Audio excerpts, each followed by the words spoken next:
kata perma itu adalah cinta. Permakultur adalah bagaimana kita melindungi bumi.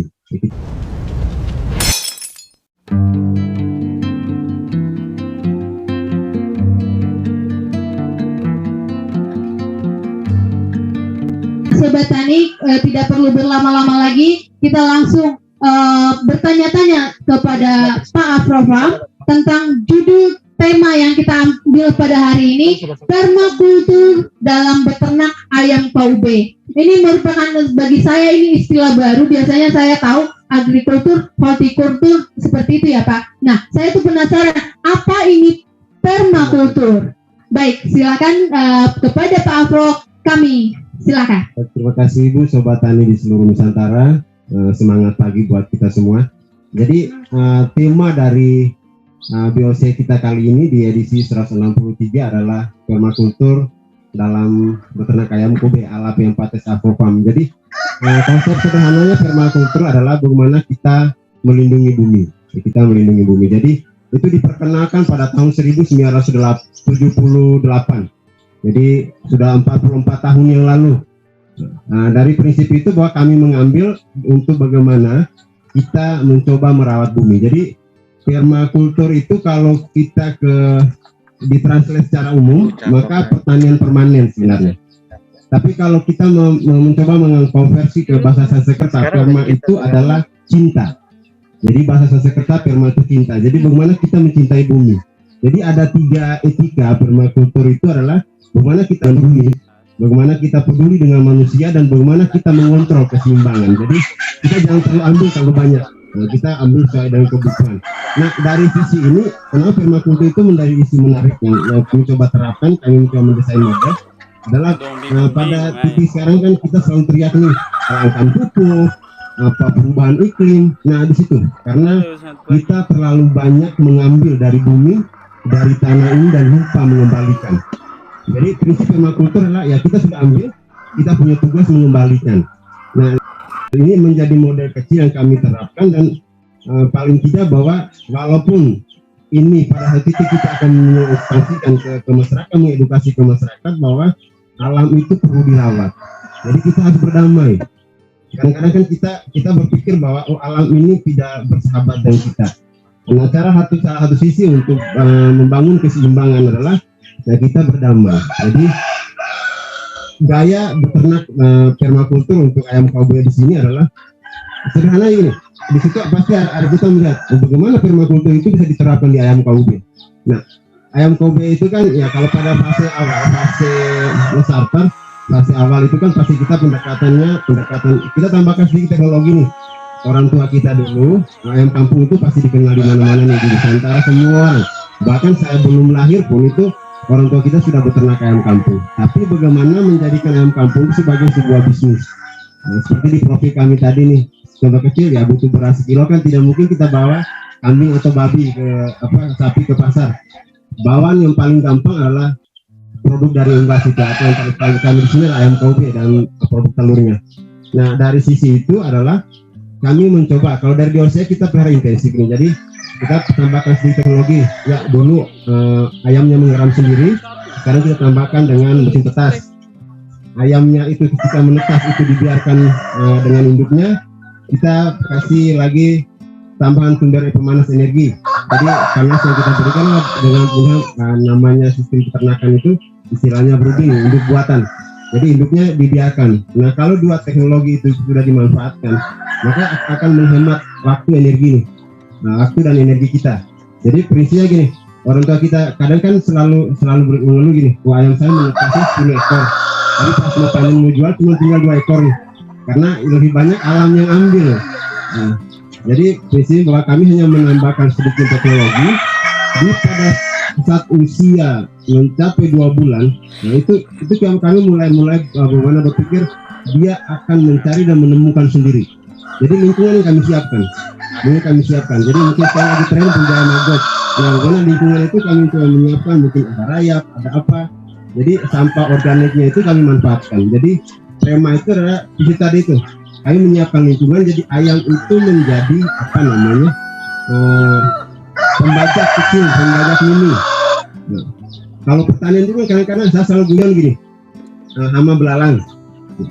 Karena burung kita kebiasaan berburu, menembak, nah itu belalangnya hilang. Tapi kalau dalam konsep permakultur dan kita manfaatkan ayam itu sebagai pembajak ini, nah hama belalang, ulat dan lain sebagainya itu pasti dikonsumsi oleh ternak.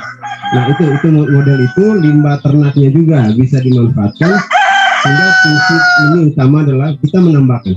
Kita mengambil dan menambahkan, kita tidak bisa mengambil secara utuh.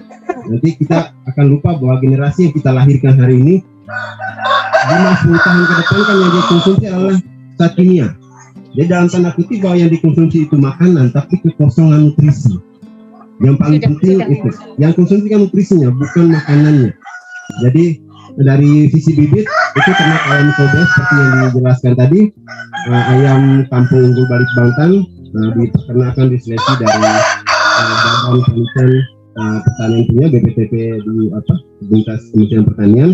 Nah dari bibit itu punya keunggulan luar biasa, produksi telur mencapai 160 sampai 180 butir, di ketahanan tubuh, produksi daging live breednya, panen dagingnya 60 sampai 90 hari. Sistem pemeliharaan tadi intensifnya usia 0 sampai 2 bulan, atau bisa diperpendek kalau pada cuaca panas 0 sampai 1 bulan itu diintensifkan. Setelah itu kita ke free range. Jadi kita menyiapkan tempat ternak itu memformulasi langsung sendiri.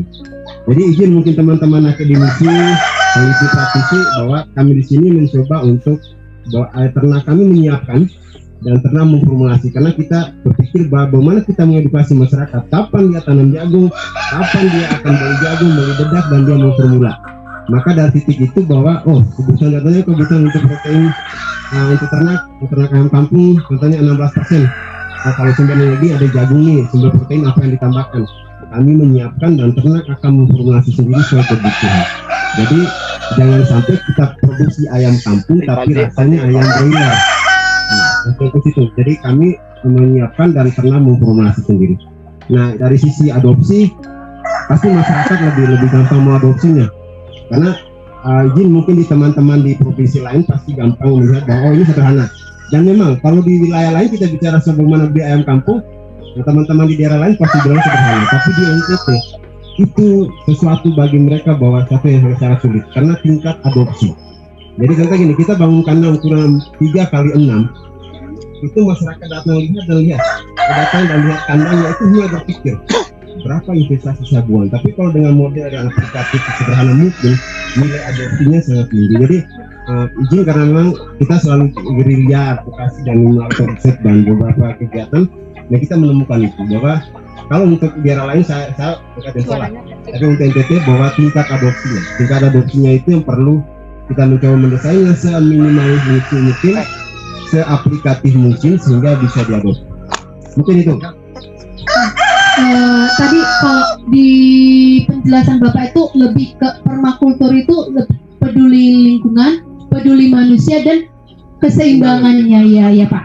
Jadi ayam tuh kayak di 0 sampai 2 bulan intensif, kecuali suhu panas itu 0 sampai 1 bulan. Oke. Kemudian setelah itu diamburkan seperti ayam biasanya di alam gitu ya. Itulah keunggulan daripada permakultur. Jadi ayam sendiri yang memformulasikan pakan yang dibutuhkan di dalam kebunnya, begitu ya Pak. Dan limbahnya langsung ke tanah di sekitarnya ya, langsung bisa dimanfaatkan. Wow, keren. Smart farming tapi kita lebih ke konservatif sebenarnya. Jadi mau prinsip gini, masyarakat lebih gampang mengadopsi. Ya. Jadi kan dulu kan mereka sering nih, hal-hal prinsip sederhana adalah bagaimana kita bikinkan batasan.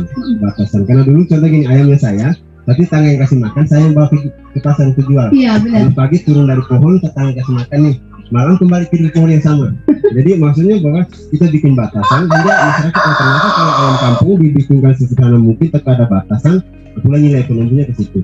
Nah sampai tetangga yang kasih makan kita punya ayam maksudnya. Tidak ada tidak bisa dicuri tetangga gitu ya Pak. Oh, mantap juga. Kemudian kalau untuk bibit dan pemeliharanya bagaimana Pak? Bibit dan pemeliharaan untuk kalau kita sampai hari ini bahwa posisi secara breeding lokal, teman-teman kreatif anak muda dan peternak mandiri itu juga masih pada proses kita mengedukasi, kita mencoba untuk mengajak mereka, tapi satu titik bahwa kita belum mampu memenuhi itu. Jadi ketergantungan kita pada bibit dari luar itu sangat tinggi. Nah, harapan kita bahwa bibit yang ada sekarang dengan pengetahuan dan pengembangan keunggulan ayam Kobe yang ada yang menyebar di seluruh NTT sekarang, kebetulan sekitar kita edukasi menyebar kemarin hampir 22 kabupaten kota. Nah, itu harapannya bahwa Jadi sudah di breeding lokal. 22 kabupaten ya Bapak sebarkan ini. Ya, kita coba sebarkan itu. Wow, Jadi, baik keren. edukasinya, baik bibitnya sudah itu. Oke. Kemudian tadi kan pakannya Bapak sendiri yang taruh di umbaran gitu. Itu punya komposisi sendiri nggak Pak? Atau memang begitu saja? Sebenarnya gini Bu, apa namanya, prinsip ayam secara alamiah ini kan ayam pasti punya naluri bahwa saya kurang ini, apa yang saya konsumsi. Jadi kita menyediakan. Jadi contoh ini, kalau sederhana ya untuk masyarakat NTT lah, kita tanam jagung. Yang bikin perbandingan menariknya ini, 1 kilo jagung itu kan 3.200 atau 3.300 Ya. Seharga samanya dengan telur ayam satu butir, kan gitu. Ya. Nah, 1 kilo jagung itu kan bisa dikonsumsi 10 hari. Ya. Nah, kalau 1 ayam itu kalau rutin bertelur, berarti 1 ekor ayam rutin bertelur, maka dia harus panennya 10 butir. Nah, konversi 3.000 kan 30.000. Nah, dari sisi itu, ya sudah, bikin batasan, kita bikin pagar, ternaknya dibiarkan. Yang kita siapkan itu, airnya disiapkan ini, pakannya kan disiapkan. Jadi mungkin ketika ada tanaman jagung di dalam, kacang-kacangan di dalam, atau jenis legum apa, sehingga ayam kan pasti nih, mau butuh jagung ya, pasti akan makan jagung. Mau butuh hijauan mana yang mau di apa, atau sumber protein mana kan pasti akan cari. Kebiasaan mengais juga ada. Ya. Jadi kayak limbah itu kita tumpuk, kita siram sedikit untuk dengan atau apapun medianya, sehingga 2-3 hari itu kan pasti ada penumbuhan rayap. Nah, itu kan sumber proteinnya. Oke. Gitu metode ya, sebenarnya metodenya konservasi sebenarnya yang sudah dilakukan, tapi kita hanya menambahkan sedikit, ini gampang diadopsi. Baik, Sobat Tani, sangat menarik sekali ya. Aku yakin nih, pasti Sobat Tani itu masih bertanya-tanya, apa sih yang dilakukan di P4S Aprovac? Jangan langsung buru-buru Sobat Tani, nanti kita akan ada lanjutan.